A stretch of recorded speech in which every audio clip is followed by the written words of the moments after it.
And we're back, ladies and gentlemen, with a new episode of the Checkers or Wreckers podcast. I am your host, Carter Leonard, and making his big time return is. Adam Schwab. Very, very nice. And we also have a new member of the show, ladies and gentlemen. And please give a very warm welcome to our newest host, Theel. Yes, that is me. I am Theel. There's nobody else. That's me. Very, very nice. And welcome to episode 15, ladies and gentlemen. Man, what a wild week it was at Darlington, wouldn't you say, gentlemen? It was a good one. It definitely, well, again, as per usual, every single week, it leaves you something to talk about on the drive home or just talk about going up the next week. Ross Chastain. I mean, that's every week. But we'll get in the Ross in a bit. First, like we normally do with our show, we recap the race weekend itself. We go by the 3 series, and I don't want to try to overdo it a whole lot with these episodes, ladies and gentlemen, but I'm just going to get into it. The truck race on Friday night, it was a kind of a pretty normal truck race. I mean, it wasn't chaos, but like it wasn't really too exciting either. Christian Eckes ended up getting the win, so that's cool at least. It had the standard, typical yellow flag controversy that we've seen literally every single year. So there's that. Yeah, I didn't see the truck race. Makes me upset.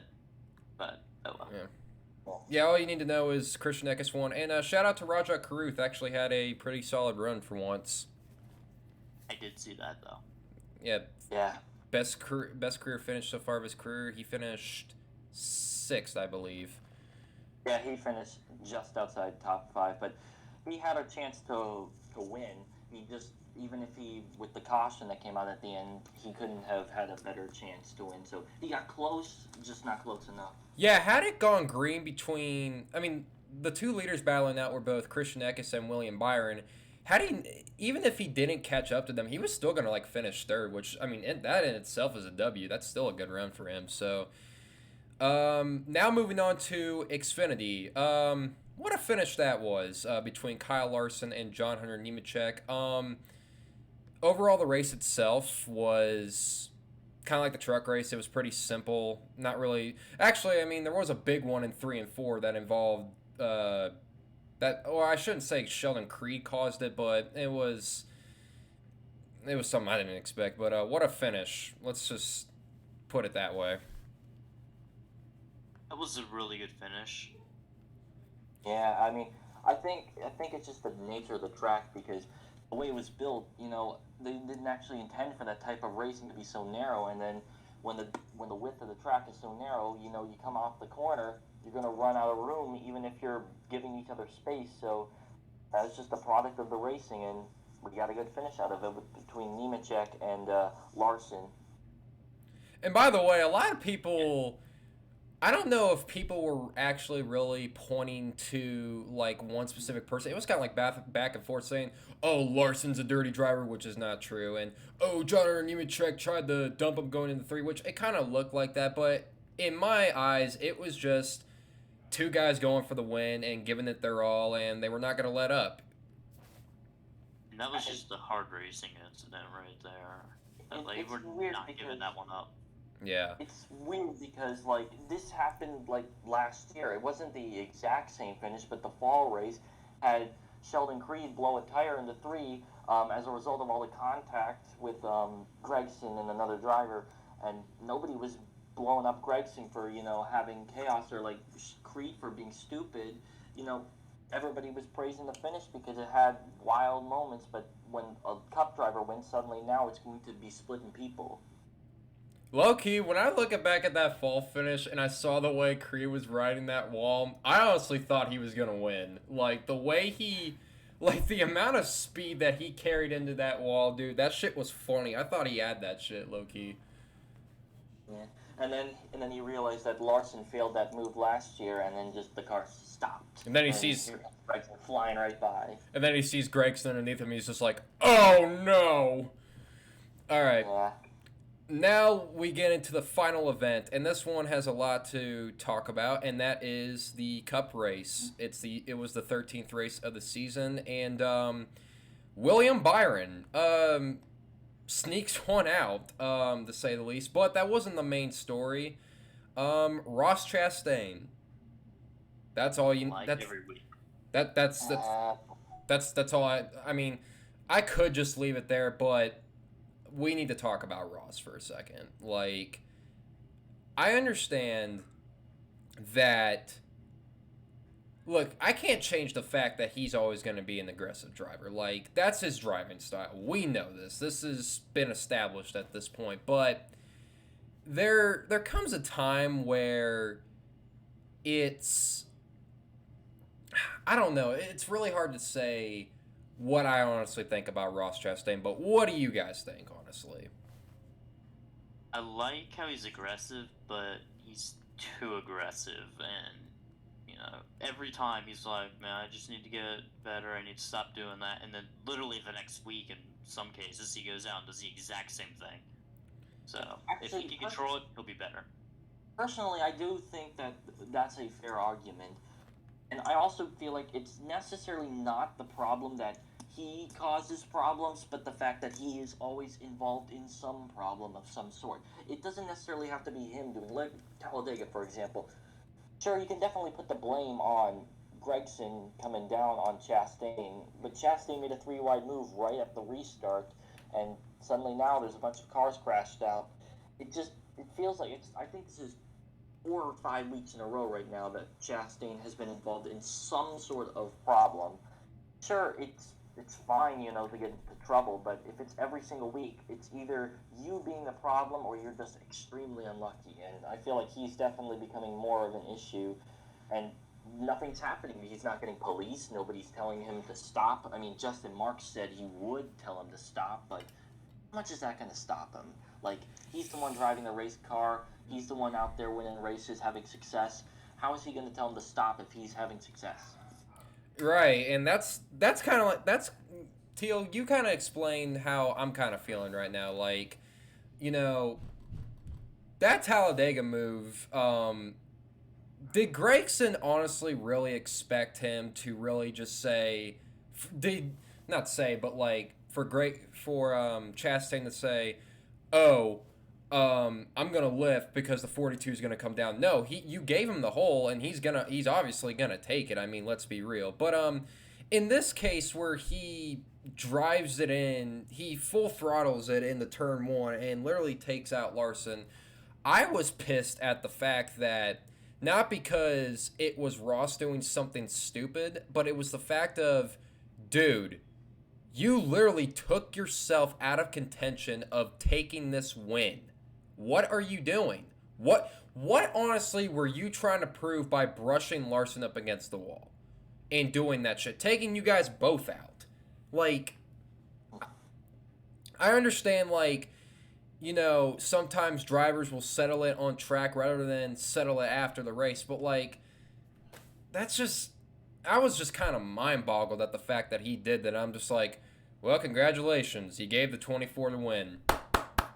Bravo. There's just some sort of point where it just goes from, being aggressive, because Brett Brodine, he tried to say that Dale Earnhardt did similar things, but I don't remember Dale Earnhardt continually being involved in situations where he made mistakes and took himself out, or other mistakes where he ended up taking out drivers unnecessarily. Like, he's done it before. I'm not gonna lie, but like, say 1992 Atlanta when he took out the leaders on the second lap of the race, but he doesn't do it so often that it just becomes noticeable. Like, it's probably a once a year thing for Earnhardt.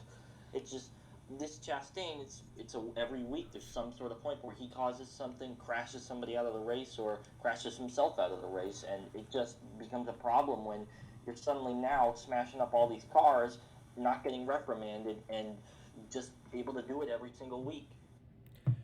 Yeah, and going back to him at Darlington with Larson, it's there's 3 Hendrick cars up there. Even if he was successful in taking Larson out, I mean, I don't know if he did on purpose, but even if he got Larson into a wall and that slowed him down enough to just take him out of contention for the win, still got the 24-9 up there. They were not going to let him win. And Theel, I'm actually glad you brought up Dale Earnhardt for a second.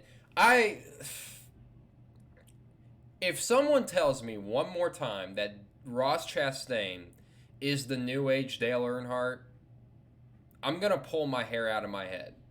Not because of the fact, it's not because, like, I've seen people compare drivers to older generations of drivers, which is fine if you want to consider, like, their driving abilities or personalities, very similar to each other. Like, I understand if you want to do that, but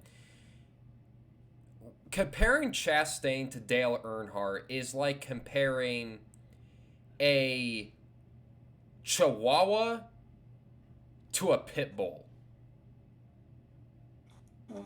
The nature of it is that, like, not even, like, he's really not even similar in the slightest to me, because the thing is, Chastain, he's never been the type of guy who's just kind of giggles off everything and just tries to make it seem like it was just not a big deal. And Yeah, Dale was all laughs. Right? Nobody respects Chastain because, like, I mean, how many times do you hear people on the radio or hear afterwards people trashing him or people mentioning his aggressiveness and unnecessary things?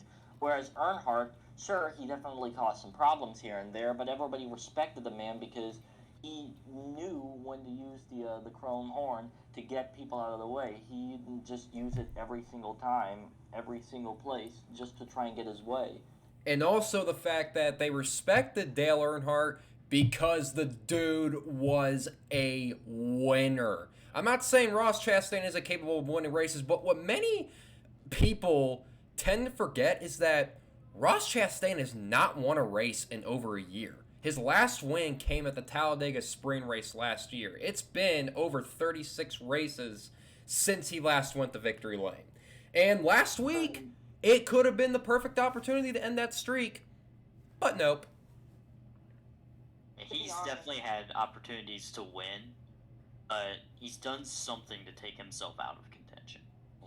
And I don't necessarily believe it has to be wins that he gets, but the thing is, a win, like, sure, a win definitely helps out. Consistency is great to have because having a consistent season means that if you put yourself in the right place, you can win at the right time. But winning also just looks better. If you get 3, 4, 5 wins in a year, you look like you're a much more dominant driver. But Chastain's always just close, not close enough. He's definitely always in the top 10 every single week, but it's half the time he doesn't finish in the top 10 because of a mistake he made or just some incident that he caused. Yeah. Yeah, and his first win at Coda, that's a fair way to win. You know, AJ moved him, and then he just moved him back. Yeah, that's just hard racing right there. Yeah. And his Talladega win, well, he was just right place at the right time. All right, that will do it for the race recap / Ross Chastain weekly goofy moment segment of the show, if you want to call it that. Our next topic of the show, and this is an event. Okay, so let me backtrack for a second. It's All-Star Week. It's the last few years of the All-Star race. It's not been, like, it's definitely been a big advertised race depending on who you ask, but I just, like, the All-Star race really, to me, as, a few years ago, lost its luster, especially when it went to Texas Motor Speedway. Yeah, I just said that, what of it. And, so how do we feel about the All-Star race? I'm going to, go out, let's go one at a time. And let's talk about how we feel about the All-Star race in its current state today. Well, I'd like it, but I think it needs to be at other tracks and less, like, wacky formats. Going to North Wilkesboro is cool, and that's honestly, if that's where it is from now on, that's okay. It's definitely a worthy track of it, but you can't be having just random formats and stuff, and what they're doing this year with it, where it's only 200 laps, and I think they only have like what, one set of tires or something. I don't remember. I think it was like two segments, but like I believe you just a mandatory pit stop in the middle. I think you can get multiple more, but like it's not complicated. It's just basically split the race in two and then pit in the middle. Yeah, and with how the track surface is, that's going to be so much tire conserving. Um, that's the original surface that they last raced on from '96, and it's going to chew those tires up pretty quickly. Yeah. And I think that the All Star race necessarily itself has always been like I think it's always had its moments, but the problem was necessarily I don't think it's the fact that the racing itself got bad. It's just the fact that they tried so hard to change up the format that eventually they just began running out of ideas and just decided to throw stuff at the wall. Mm-hmm. And then eventually it just began to become nonsensical. And once COVID happened, I think COVID happening for the All Star race was a good thing. Not necessarily because we ended up getting some mediocre to bad races afterwards, because I actually do think Texas is not necessarily a bad track, but you know the racing itself terrible.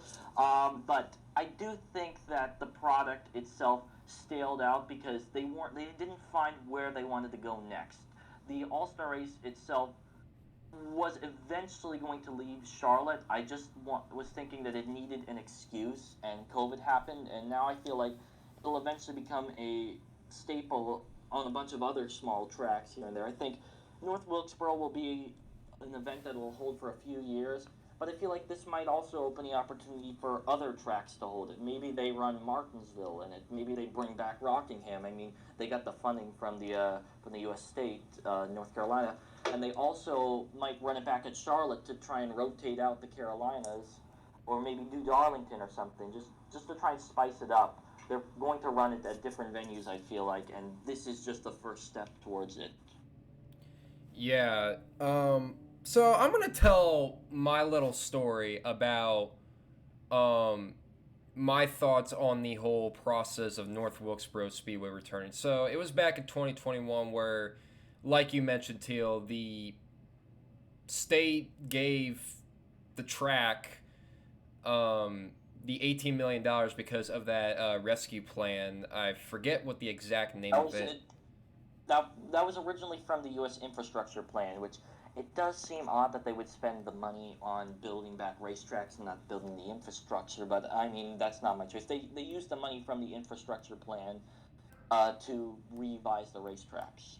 Well, they were doing one thing right, and that was making a certain group of people happy. But so when the track was announced that it would be open back up, and I'm like, oh, cool, they're not going to leave that track completely to rot. And SMI, considering that they, you know, brought back the track, they reopened it for short track races and stuff like that. They specifically said to us, we don't think that this track will be capable of hosting a NASCAR Cup Series event. Maybe Truck Series, but not a Cup Series like event. Nothing of that magnitude. And I remember the exact day where I was when a friend of mine texted me saying the All Star race next year is going to be at North Wilkesboro. I'm like, no, you're lying. And then I saw the actual news article, and low key I was speechless because like never in a million years would I ever think that Cup cars would be back at this track again, and this track would be having put in new safer barriers. No more concrete walls.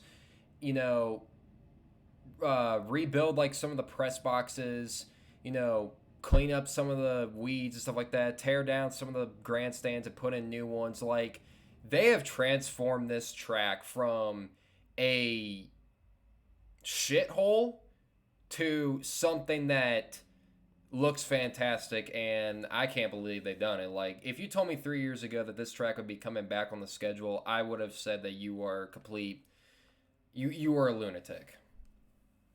Yeah, I remember watching Slapshoe's video a couple years ago on like why leaving North Wilkesboro was like worst decision than you thought or something. And I was like, man, if they could bring that back, that'd be insane. But I don't think it's going to happen. The Dale Jr. cleaned it up for iRacing. And after that, it just started taking off. People were like, "Hey, this track, this is pretty cool. We gotta see if we can go here again." And it all led to where we are now, only a couple days away from NASCAR Cup cars returning to North Wilkesboro. I'm not gonna lie, I actually kind of felt like the track was going to return eventually for the last few years because I felt like it got too much attention to not warrant somebody having special interest to try and bring it back, even if it was just a couple crappy go karts going around it, or if it's a big full fledged big series like NASCAR going back.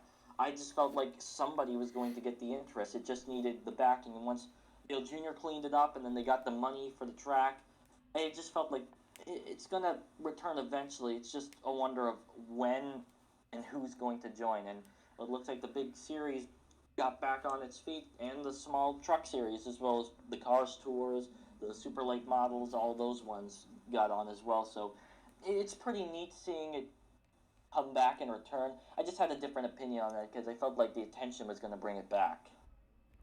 Yeah, and one thing that I've always noticed, not just at North Wilkesboro, but in Wilkes County itself, is that how loyal the people are to that track because they know. I mean, obviously, Wilkes County, when you think of it, it's not the biggest community in all of the country, obviously, but when when NASCAR ran there from like the late 40s to like the early to mid 90s, that was like that for them, that was like a big boom for them. That was like a national holiday for that little community, and they have been loyal ever since it closed down. They have wanted that track so bad, and they got their wish. And going back to when SMI said that this track doesn't have the infrastructure to host a Cup Series event, I don't think they realized how popular that those how popular racing is for that county, because you saw the short track races last year and how much turnout they got. Even when Dale Jr. wasn't racing, there was still really, really good turnout. The seats were pretty much full, and SMI thought to themselves, wait, hold on, I think we could change our mind on that for a second. And we are here today, and I can't believe I'm saying this. We are racing at North Wilkesboro. It's crazy. Yeah, I think it's also just the hype of bringing it back that's going to keep it going for a few years. I just wonder if they'll just keep it an all-star race. I want to know what like this attendance figures will look like 2-3 years down the line when it potentially becomes a staple on the circuit and maybe has a points-paying cup race at some point. Who knows? But I want to see what it looks like in a few years. The hype definitely is worth bringing it back, though. However, they're going to pack it in for the next few years. Yeah, yeah, I'm Get glad. rid of Texas's point state and put North Wilkesboro, give it its own points race, and just get rid of Texas in general. It would. Honestly, I got a strange opinion on Texas. I don't necessarily think it's a bad track. I just think that the sport just genuinely sucks at the track. Because let's take an example of IndyCar. Let's look at IndyCar's race this year. It was a banger of a race. I mean, it was probably the best oval race. Probably the best oval race we've had since Indy 2021. And if you take IndyCar 2021, it was probably the best oval race we've had since Fontana in 2015, and that's saying something.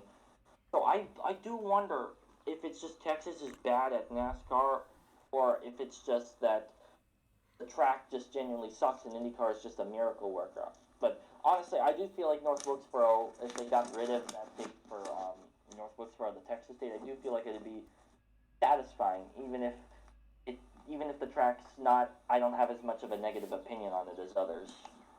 If that were to happen, it taking one of Texas's dates, which it already technically did, but if it took like its second day and left it off the schedule completely, then that is the pure definition of poetic justice, because same exact circumstances, just roles reversed.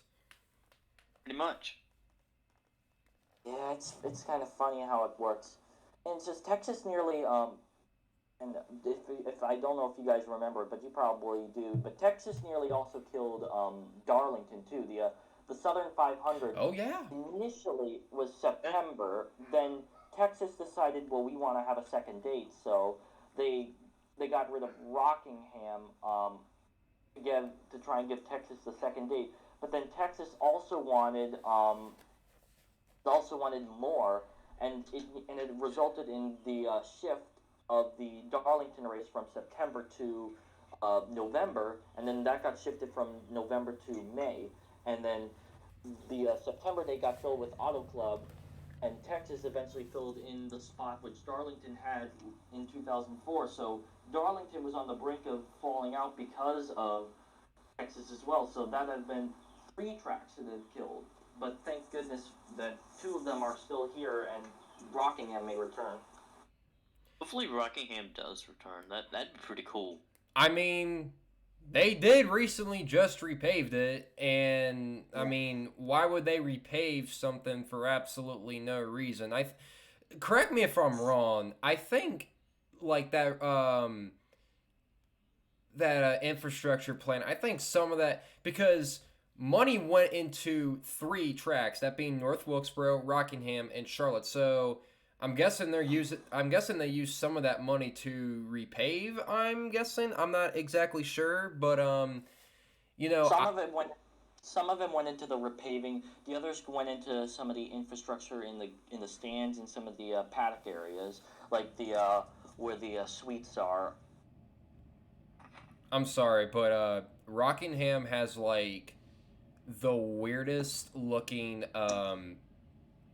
I don't even know what to call that on the front stretch. It's like it's the commentator's box, but it's like the largest stand. It looks so wonky and weird to me. I never like it's just a weird shape because it's not that typical one that you would see at like Martinsville or I would say Daytona, but Daytona's is bigger. So, but like But like those ones are like elevated on top of the grandstands, whereas the big paddock that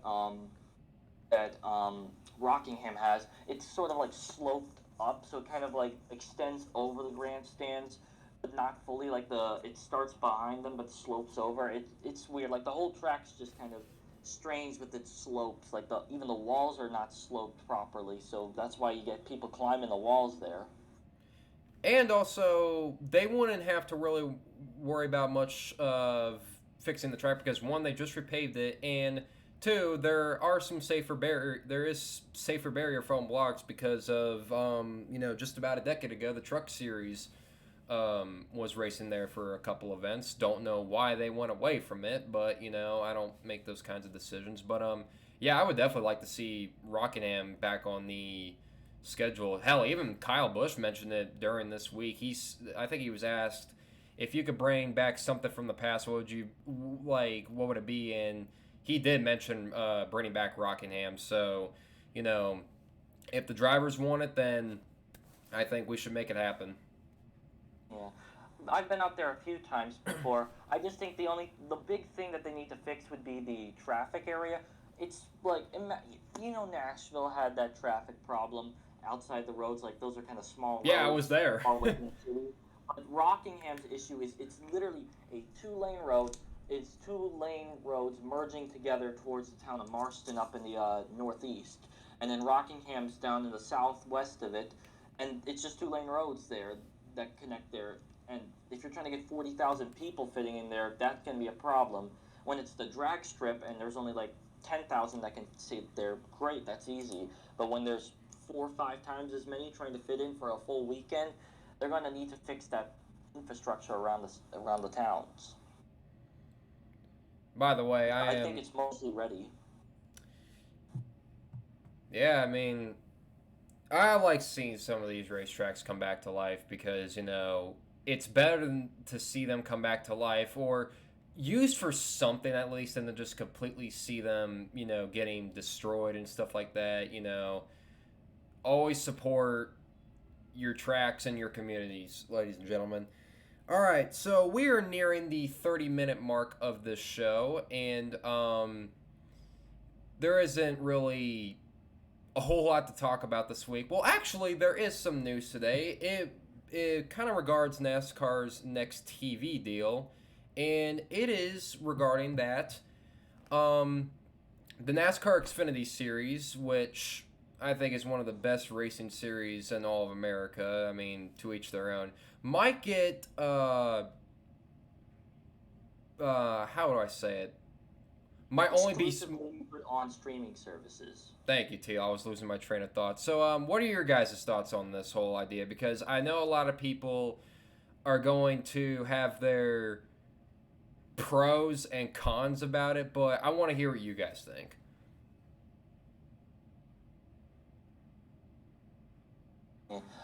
First, I'm going to say my take. I don't think it's a bad idea, but I do think that it does not. That if you're going to try a series to do it on, I don't think Xfinity could work because I just don't think it's big enough to warrant being exclusively on streaming services. Because I think if you're looking at streaming services for sports like F1 TV, they do a lot of subcategories of Formula One like F2 and F3, and I think F1 Academy as well. Those ones, they're all streaming services, but people pay money to watch those races because there's a big enough audience to see the young upcoming stars of Formula One. Like everybody wants to see, Bradshaw or Miney and all those guys in there. But in NASCAR, it's a smaller audience inherently than other sports. I mean, it's one of the bigger sports in the world, but it's a smaller audience generally speaking. And if you exclude the audience to just getting streaming services, I think it's a bit of a bad cutoff. I do think that if they're going to try to do that, they have to inherently do it over time, over a couple of years. Like when 2025 rolls out, you got to try and make sure you get it split on TV and streaming services. And maybe over the next 3 years, you roll more and more races out on streaming services before you fully go streaming, like the Cup Series is potentially going to do. I think that has to be the focus. You can't just go in right ahead way. You have to kind of blend it in slowly. Adam, you got any thoughts about this? I mean, I feel like you need to test with it first, see how it goes. Because if you just rush into it, it can backfire big time. Yeah, and when I first heard this news, and this was Adam Stern's tweet that I saw when it was reported, and, like, I understood what the tweet was saying, but, like, at the same time, I'm just like, why that series in particular? Like, that's because that's not your. When it comes to NASCAR, that's not the biggest audience that you're going to have. Like, there's decent viewership for the Xfinity Series each week, but the viewership that you want, it's in the Cup Series. Now, I'm not saying that the Cup Series should just be exclusively streamed. I'm not saying that they're going to do that, but, like, I mean, like you said, Adam, I mean, who knows? Maybe they just need to test this thing out and, see what happens. But whatever helps, the revenue and stuff like that, whatever helps, that will be, I'm all for it. Now we are getting into the quick news segment of the show, ladies and gentlemen. This is where we talk about some news topics that have been going on this week. I mean, we've kind of already did that this show, but we're kind of, I wouldn't say rapid fire, but it's mainly just talking about a few topics this week. First off, it was announced that Trackhouse Racing and Project 91 will have Shane Van Gisbergen. I'm pretty sure I pronounced that last name wrong. He will make his Cup Series debut in the Project 91 Chevrolet at the Chicago Street Course. So, that's another new name I believe that's the only other driver that has done Project 91. The Kimi Räikkönen has done the other two at both Watkins Glen and Austin. So that's very nice to see. Yeah, Van Gisbergen's phenomenal. They also, another small little tidbit is Erebus is planning on doing a little bit of a show in Chicago. They're trying to transfer stuff over to America to get like a little test. So this might hint at one of Erebus's drivers also riding there, which their two drivers are Will Brown and Brody Kostecki, which Kostecki, who's also doing pretty successful in supercars this year, he may potentially also be showing up on the Project 91, as he's been rumored to there for the good part of a year before even Van Gisbergen actually got rumored. Yeah, and... Go ahead, Carter. Oh, you were talking first. Go ahead, Adam. Yeah, you always have to like it when you see drivers from different series come in. It always is like, hey, this is pretty cool. See what they can do. Me personally, and this may be a reach, I would love to see Scott McLaughlin in the stock car. Call me crazy, call me bold, call me whatever you want. I would actually like to see Scotty get into the stock car and see what he can do. I would love to see him do it. He's going to do it eventually because, I mean, he did supercars as well, and Cup Series is actually, I would say, easier, quote unquote, to drive than supercars, because supercars is basically like, imagine NASCAR's downforce levels, which are already pretty low. You slash that by about 10, 20, and that's supercars, as well as having smaller wheels and all that. It's just, and I believe they have less power steering functions and all that. It's just, I think, way more challenging. And I think McLaughlin, being one of the best race car drivers in the world, he would inherently love the challenge of going over the NASCAR because it's similar to what he had in supercars. And he's got open weekends in IndyCar, so why would he just want to race in IndyCar and maybe some IMSA races here and there exclusively? You want to jump into NASCAR Cup Car? You can do it. Project 91's open. Yeah, I would definitely. Yeah, that would be pretty cool to see. Speaking of rumors, this is something new that I didn't have planned in this show, but I decided to do it anyways. Silly season rumors. Although there have not been a lot of them this year, we're gonna go over some of the main ones, and let's just. I haven't really gotten a time to talk about these with other people, but let's just address some of the silly season rumors. Josh Berry to Stewart-Haas Racing. What do we think, gentlemen? I think it's a good move. It's going to happen probably not because JRM wants that to happen, but because at the moment I feel like JRM is not moving to Cup now, not because charters are expensive, but because I feel like they think the charter system is going away, and waiting a whole year to do that, they're going to lose Josh Berry, and because, Stewart-Haas is inherently going to be losing Kevin Harvick and eventually Eric Almirola, they're going to need people to fill in their seats, and, Josh Berry looking phenomenal right now. I mean, the races he's filled in, he's looked really good, properly ready for the Cup Series, which, if you had told me now, I would have thought he'd been an Xfinity lifer, but now he looks pretty much primed and ready to get a Cup car, because, I mean, he's already seemingly like he's going to get one. If you asked me at the beginning of the season who I thought was the prime candidate to replace Kevin Harvick after he retires, I would have immediately said Zane Smith. Because, I mean, let's be real. Zane Smith should have been in Cup by now, but, that's a story for another time. But Zane Smith has all the talent that I think SHR is looking for. But then I think what SHR saw in Josh Berry was, in particular, the Richmond race where he finished second to his team, to his sort of teammate Kyle Larson, and which we didn't expect that to happen really, because when normally you think of guys from the lower series or even guys from the lower series filling in, you don't really expect them to really go out and just completely wow you all the time. Josh Berry wowed me that day, and all of a sudden I started hearing rumors of, especially from Larry Mack saying, hey, he has a deal signed to be in the Cup Series full-time for next year. And, I wanted to doubt it at first, but at the same time, it wasn't very unrealistic considering the fact of his, like you mentioned, Theel, his runs. He's got the funding too. I mean, money goes a long way.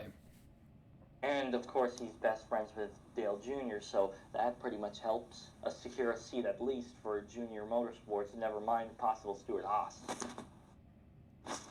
Yeah, absolutely. But from one team to another, and I'm not saying that these two drivers are going to leave, and I think one is more likely to leave than the other. But we're talking about Joe Gibbs Racing, that being the 11 of Denny Hamlin and the 19 of Martin Truex Jr., as well, those two drivers are both in contract years. I'm more confident in the fact that Hamlin will resign with JGR, but Martin Truex Jr., I'm actually least confident in because, there were all those rumors last year saying that, oh, he's going to retire after this year, this, and that, and then he announced, no, I'm going to be here for 2023. But beyond 2023, we do not know what Martin Truex Jr. is doing. And even he talked with Bob Pockrass after the week after his Dover win. He said that his Dover win does not affect his decision whatsoever. So that gets you kind of thinking, wouldn't you say? That does. But honestly, I think it sort of does. But also, I feel like personally, he's not retired. He's not going to be leaving after 2024. After 2023, I don't think either of them are, because one reason only is that right now Truex is not leaving JGR because he wants to, but because that he just still enjoys racing. And at the moment, while Sammy Smith is definitely stepping up to the plate to potentially fill one of those spots, I feel like Truex, he just enjoys racing and he's doing pretty good for himself, that might as well keep him around and secure Sammy Smith for another year. And for Hamlin's sake, if he still is driving and being successful as well as running his own business, I don't think there's any necessity to have anybody fill in for him yet. I feel like after 2024, it will be retirement for Martin Truex Jr., but I do think Denny Hamlin clings on. But it is interesting knowing that both are going into contract years. But I mean, they're both doing good for themselves, so I feel like they're staying around for at least another year, those two duos. And a lot of people have told me, they kind of make Denny Hamlin's situation compared to Kyle Busch, which obviously is way different, but because, well, Mars was leaving, being Kyle Busch's main sponsor. Denny Hamlin still has FedEx, but if you guys have noticed, FedEx has kind of declined a little bit in sales as of late, but they're still on as sponsorship. But the reason why people are comparing the two is because a lot of people last year thought that Kyle Busch was going to be a lock at JGR until he retires, but as we know, he went to RCR, and I feel like that I don't want to say it's deja vu yet. Now, if there isn't something signed before the playoffs, which is like kind of crunch time to like make the announcements for like the following year, then I'll be concerned. Well, I mean, if FedEx leaves, then it'd be pretty obvious what might happen. Yeah, right now it depends on what goes on with FedEx and whatnot, because the issue wasn't that Kyle Busch couldn't return to JGR, it's just that it was not affordable, because Joe Gibbs, he wanted to pay right out of his pocket to get Kyle Busch back on the team, but Kyle didn't want to put him in a bad financial spot just to support him, so he had to inevitably let him go, and that could potentially happen to Denny Hamlin. So I feel like with Hamlin, it's less of a mutual thing, not because there's any bad blood between them, but because Hamlin owns a team in the Cup Series, and he's been open about the topic of opening an unchartered car for Kurt Busch. So maybe Kurt Busch doesn't show up, and maybe Hamlin fills in that third unchartered car with himself and keeps running the team as a third car. It's something I actually rumored would happen going into 2022, but I mean, it may happen eventually, so... And speaking of Toyota, they're not going to lose many of their prospects now because, well, Legacy Motor Club, I'm sure they want to expand. 2311 Racing is definitely expanding as well. So, but I will say this. If one of those two drivers leaves JGR... that's John Hunter Nemechek's rise. That is John Hunter Nemechek's ride to lose. Theoretically. He's going to get a ride, but I feel like the flagship driver would be Sammy Smith. It's just that Nemechek's basically been to this spot so many times that if he does not get this spot, then he's just a complete and utter failure. I mean, he should have been in the Cup Series and stuck around 3 years ago. Obviously, of course, we can't necessarily blame him because The 38 at the awfulness time. of the 38 car, which is just not a secure ride for anyone. But it just doesn't make sense why he would end up getting to the spot, falling back, and just not getting to Cup again. 38. Oh, Front Row Motorsports. I know it has been an up and down season, but please, I'm literally crossing my fingers as I speak. Please keep Todd. The potential is literally there. Todd has had a really good sophomore season. Please don't let him go. Please. He needs sponsors, and he doesn't have the sponsors, unlike James Smith, who's a hot young shot, who's going to go up. He's going to skip the Xfinity Series. There's no doubt about it, but he's going to skip the Xfinity Series and go straight to Cup. It's just where, and I think because he brings in the sponsors, and he's also probably going to be slightly more successful, that he's going to end up getting a spot. That's just what I think is going to happen. And even if Gillen wins 1,000 races and flashes off the rest of the year, if he doesn't bring any sponsors, what's the point of keeping him? Yes. The money. Yep, and as we know in today's, not just NASCAR, but a lot of sports, period, sponsorship brings in the dollar signs, and, that's just the way it works. Going back to Sammy Smith for a second, when he does eventually get a Cup ride at JGR, they are going to, I'm calling it now, they're going to bring back the 18, because if anyone deserves the 18, that's Sammy Smith. I'm just going to leave it at that. I'm kind of biased. I want it to be, just psychologically, Truex would be the one to let the ride go for Sammy Smith, and then Hamlin would stick around, so it would be 11, 18, and 20, just like it was in the old days with the 54.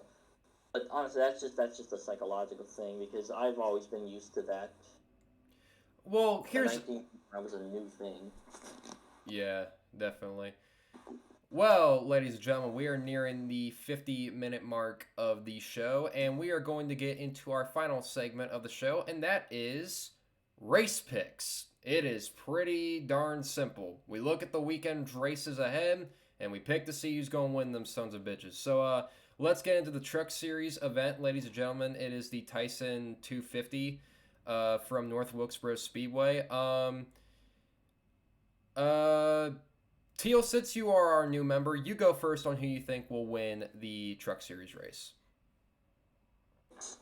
Tough. It's going to be a Cup driver, I feel like. Not necessarily because Cup drivers are any better than that. It's just, when there's so many of them, they're going to inevitably be climbing up the step.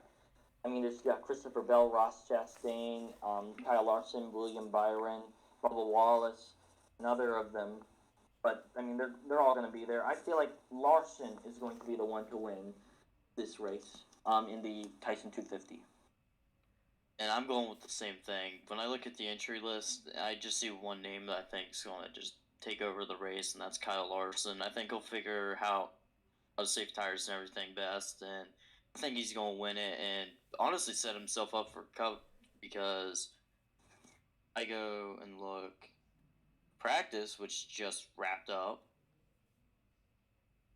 He was first. Yeah. Yeah, in just the Cup practice, and he was top 5 in the truck practice as well, which he doesn't even run trucks that often, so... I think he's got a good chance. Yeah. Do I agree with the rest of you gentlemen, or do I go down a different path? No, I'm going to stick with the obvious. I am also going to pick Kyle Larson. I just think that he's the best driver in the sport right now. If he somehow isn't, then he's definitely top 2. So, yeah, the Larson trio. Let's hope that he wins. If he somehow doesn't win the truck race, I'll actually be real. If he doesn't even finish top 10 in the truck race, I will be disappointed. All right, now... Let's get down to the main event. For the first time in over 25 years, Cup racing at North Wilkesboro. But it's not just any race. It is the All-Star race, ladies and gentlemen. Who will win the All-Star race? Theel, who do you think will win? That's honest to God. I'm gonna go with Christopher Bell, mainly because he's good on the short tracks. Like Dirt Bristol, that's a track. Well, it's fitted to his skills, much like Kyle Larson is on dirt tracks as well. It's fitted to his skills, but he's also won Martinsville before, and also you look at his Xfinity success before and his Truck Series success. He's won at those short tracks before. Like in all his 17 wins, he's won at tracks like Iowa, Bristol. He's also won at Dover, Phoenix, and Loudon. Those are small, short tracks with low banking. And North Wilkesboro is a short track, small track with low banking, and he has success there. So I feel like this could translate right back to the Cup Series. I'm going with. I'm always saying this because, man, I don't think I'll ever get to say it again. I'm going with the driver that sticks out to me for this race and the number that sticks out for me with it, and that is the 29 of Kevin Harvick. I think he'll win this race. Ooh, that'd be a That'd be a good one. That'd be a cool pick. I would like to see him win in the 29. It would give me big nostalgia moment. Especially if that would be his last win. That would be. Hey, I mean, regardless if it's a points race or not, that would still be like a cool send off if you ask me. Yeah. And, I'm going to miss Harvick next year. And if he can go out in his final wins in the 29, it'd be the coolest thing ever. At least we'll still see him in the Fox booth. All right, so my pick is a little bit different because I want to consider him the best short track driver, but he is definitely... I don't know what it is, but every time when we go to a new place or a new venue, this guy just seems to clutch it up and win it. He adapts to new things quickly. And my also... What is it, Theel? Was it Logano? Because I am, for the first time this year, I am picking Joey Logano because, like I said, and I mean, he's a solid short track driver, but like, there's just this like pattern. Like he's so quick to adapt to new things. I mean, he won the first ever Busch Clash at the Coliseum. He won at the first ever Cup race at Gateway. He won the first ever Cup Series title in the next gen.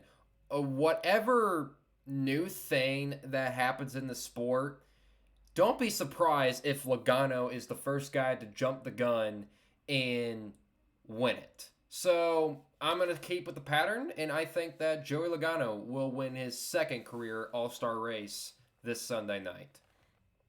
He's also 12th fastest in practice, so he's not too terribly far away. Yeah, it's a good thing for him. Yeah. All right, ladies and gentlemen, that will do it for this week's episode of the Checkers Wreckers podcast. It was nice having hosts again. Obviously, yeah,